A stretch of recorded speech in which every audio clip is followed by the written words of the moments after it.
जय श्री राम मित्रों, स्वागत है मित्रों आज के इस वीडियो में। आज मैं आपके लिए विज्ञान विषय की पाठ्य योजना लेकर आया हूं जिसका प्रकरण है विद्युत परिपथ। तो चलिए शुरू करते हैं। सबसे पहले फ्रेंड, वीडियो में आगे बढ़ने से पहले एक इंपॉर्टेंट बात बता दूं। अब तक आपने हमारे चैनल को सब्सक्राइब किया, आप चैनल पर नए और वीडियो हमारा पहली बार वॉच करें तो प्लीज़ चैनल को सब्सक्राइब कर लीजिए और घंटे वाले आइकन को ऑन कर लीजिए ताकि भविष्य के अंदर आपको सभी प्रकार के अपडेट्स हमारे वीडियो के प्राप्त हो सके। तो वापस आते हैं आपकी पाठ्य योजना के ऊपर। देखिए फ्रेंड, सबसे पहले जो आपकी पाठ्य योजना डायरी है उसके अंदर ही आपको सबसे पहले पाठ्य योजना का क्रमांक लगा लें, जो भी आपकी पाठ्य योजना का क्रमांक। उसके पश्चात में जिस विद्यालय में आपका प्रशिक्षण प्रोग्राम चल रहा है उस विद्यालय का नाम, कक्षा, विषय, आपका नाम, दिनांक वगैरह, प्रकरण का नाम हो जाएगा, विद्युत परिपथ, वो सारी जानकारी आप इसके अंदर भर लीजिए, दिनांक वगैरह सारी जानकारी। इसके पश्चात जो नेक्स्ट हेडिंग निकल के आती है वो है आपका 2 कॉलम तैयार करें, शिक्षण के उद्देश्य और अपेक्षित व्यवहारगत परिवर्तन। देखिए फ्रेंड, मैंने आपको 6 शिक्षण के उद्देश्य लिखा है, उससे संबंधित अपेक्षित व्यवहारगत परिवर्तन मैंने आपको ध्यानपूर्वक लिखा है। इन 6 के जो शिक्षण के उद्देश्य है, पहला ज्ञानात्मक, द्वितीय वो अबोधात्मक, तृतीय ज्ञानोपयोग, चतुर्थ कौशल, पांचवा अभिरुचि, छठवा अभिवृत्ति। इस प्रकार से मैंने जो आपको 6 शिक्षण के उद्देश्य लिखा है और उससे संबंधित जो अपेक्षित व्यवहारगत परिवर्तन है उन अपेक्षित व्यवहारगत परिवर्तन को भी मैंने ध्यानपूर्वक लिखा दिया है। तो ये सारी चीज़ें लिखने के पश्चात जो नेक्स्ट हेडिंग निकल के आती है वो है आपकी शिक्षण सहायक सामग्री। तो शिक्षण सहायक सामग्री लपेट प्लग हो जाएगा, चौक हो जाएगा, डस्टर हो जाएगा, समझ सामग्री आ जाएगी जो आपकी कक्षा उपयोगी समझ सामग्री इसके अंतर्गत आती है। नेक्स्ट हेडिंग निकल के आती है आपकी पूर्व ज्ञान। पूर्व ज्ञान में आप लिखेंगे विद्यार्थी विद्युत परिपथ के बारे में विषय में सामान्य जानकारी पूर्व में रखते हैं। इसके पश्चात में अगले हेडिंग आप लगाएंगे वो है आपका प्रस्तावना प्रश्न। फ्रेंड, जो प्रस्तावना प्रश्न के बारे में थोड़ी सामान्य जानकारी मैं आपको देता हूं। जो प्रस्तावना प्रश्न होता है इसके अंदर आपके द्वारा बच्चों से कम 4 या 5 प्रश्न पूछे जाते हैं और ये प्रश्न आपको बच्चों से तार्किक क्रम में पूछने रहते हैं। तो इसके अंदर आपको 2 कॉलम तैयार कर लें, छात्र अध्ययन क्रिया, विद्यार्थी क्रिया। और जो ये प्रश्न मैं बता रहा हूँ उस प्रकार से आप भी प्रश्न तैयार कर सकते हैं, आपकी इच्छा के अनुसार भी आप बना सकते हैं। जैसा पहला प्रश्न है, बिजली घर में हमें क्या प्राप्त है? बच्चे उत्तर विद्युत प्राप्त है। तो विद्युत द्वारा हम क्या चलाते हैं? विद्युत उपकरण चलाए जाते हैं। विद्युत उपकरण को चलाने तो क्या आवश्यक? तो बच्चे उत्तर विद्युत परिपथ आवश्यक है। विद्युत परिपथ के विषय में आप क्या जानते हैं? तो बच्चे इस प्रश्न का उत्तर नहीं दे पाएंगे तो एक प्रकार से समस्यात्मक प्रश्न हो जाएगा। समस्यात्मक प्रश्न आपका क्या हो जाएगा? प्रकरण हो जाएगा। इस प्रकार से आपको जो नेक्स्ट हेडिंग निकल के आती है वो है उद्देश्य कथन। फ्रेंड, एक इंपॉर्टेंट बात मैं आपको बताना भूल गया, जो प्रस्तावना प्रश्न होता है आपके पाठ्य योजना सबसे महत्वपूर्ण भाग होता है, क्योंकि जितना अच्छा प्रस्तावना प्रश्न तैयार करेंगे आपकी पाठ्य योजना उतनी प्रभावपूर्ण या उतनी सुशोभित बनकर निकल के आएगी।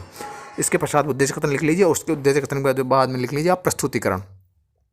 फ्रेंड, जो प्रस्तुतिकरण होता है इसके अंदर आपको 5 कॉलम तैयार कर लें। शिक्षण के बिंदु, छात्र क्रिया, विद्यार्थी क्रिया, शिक्षण सहायक सामग्री, श्यामपट्ट कार्य, ये 5 कॉलम तैयार करने के पश्चात में जो पहला शिक्षण बिंदु वाला कॉलम है उसके अंदर आपको शिक्षण बिंदु लिखना है विद्युत परिपथ। तो विद्युत परिपथ से संबंधित देखिए मैंने आपको विकासात्मक प्रश्न लिखा दिए और जो छात्र अध्यापक क्रिया वाला कॉलम है उसके अंदर जो छात्र अध्यापक कथन लिखा है उसको ध्यानपूर्वक लिख लीजिए।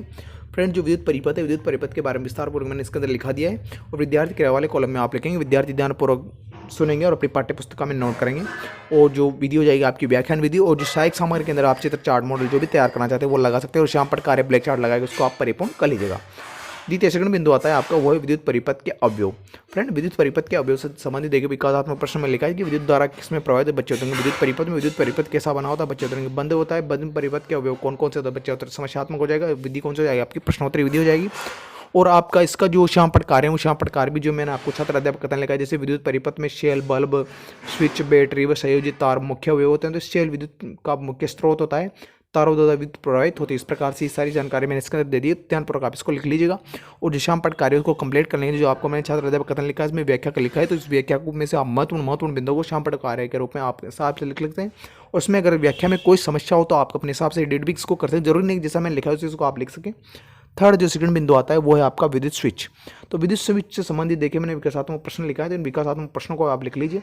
और जो छात्र अध्यापक कथन हुआ इसके अंदर देखिए मैंने लिखा है कि स्विच एक सरल युक्ति है जो विद्युत परिपथ को जोड़ तथा तोड़ सकती है। घरों में स्विच का प्रयोग बल्ब को दीप्तिमान करने तथा अन्य युक्तियों को चलाने के लिए करते हैं। स्विच में ऑन व ऑफ का विकल्प होता है। तो इस प्रकार से स्विच के बारे में सामान्य जानकारी होगी। विधि हो जाएगी आपकी व्याख्यान विधि। और जो श्यामपट्ट कार्य को आप कंप्लीट करने के लिए ब्लैक चार्ट लगा लीजिए, इसमें से आप महत्वपूर्ण चीज़ों को ब्लैक चार्ट के अंदर लिख लीजिए। और बोध प्रश्न भी आप लिख लीजिए कि जो बोध प्रश्न होते हैं उसके बारे में बता दो। फ्रेंड, जो बोध प्रश्न होते हैं छात्र अध्यापक द्वारा पूछे जाते हैं और इसलिए पूछे जाते हैं ताकि उसने जो विषय वस्तु बच्चों को पढ़ाई उसमें बच्चों का ध्यान एकाग्रचित होकर लगा रहे, बच्चों का ध्यान इधर उधर भंग नहीं, इसलिए छात्र अध्यापक द्वारा ये बोध प्रश्न प्रत्येक शिक्षण बिंदु के पश्चात में पूछे जाते हैं। नेक्स्ट हेडिंग निकल के आ जाएगी इसके पश्चात में वो है आपका मूल्यांकन प्रश्न। फ्रेंड, जो मूल्यांकन प्रश्न होते हैं वो छात्र अध्यापक द्वारा पूछे जाते हैं और इसलिए पूछे जाते हैं ताकि उसने जो विषय वस्तु बच्चों को पढ़ाई वो बच्चों ने सीखी है अथवा नहीं सीखी है, कितनी सीखी है, इस बात की प्रतिपुष्टि या फीडबैक लिया जा सके। इस फीडबैक लेने के लिए छात्र अध्यापक द्वारा मूल्यांकन प्रश्न किए जाते हैं और मूल्यांकन प्रश्न उसके द्वारा किसी भी प्रकार के तैयार किए जाते हैं। लघुतरात्मक, निबंधात्मक, बहुविकल्पात्मक, मिलान चिन्ह वाले, रेगिस्तान वाले, किसी भी प्रकार के प्रश्न आपके द्वारा बच्चों से तैयार किए जा सकते हैं। और अंत के अंदर आपके द्वारा बच्चों को गृह कार्य दिया जाए ना, गृह कार्य ऐसा देना जिस घटना के स्तर से आपने अध्ययन अध्यापन कार्य करवाया उस घटना के स्तर को ध्यान में रखते हुए बच्चों को गृह कार्य दे ताकि बच्चे घर पर जाकर आसानी से उस गृह कार्य को कर सके। फ्रेंड, ये वीडियो आपको कैसा लगा? वीडियो अच्छा लगा हो तो वीडियो को लाइक करें, शेयर करें और चैनल को सब्सक्राइब करना ना भूलें। अगर वीडियो कहाँ से देख रहे हैं ये कमेंट बॉक्स में जरूर बताइएगा।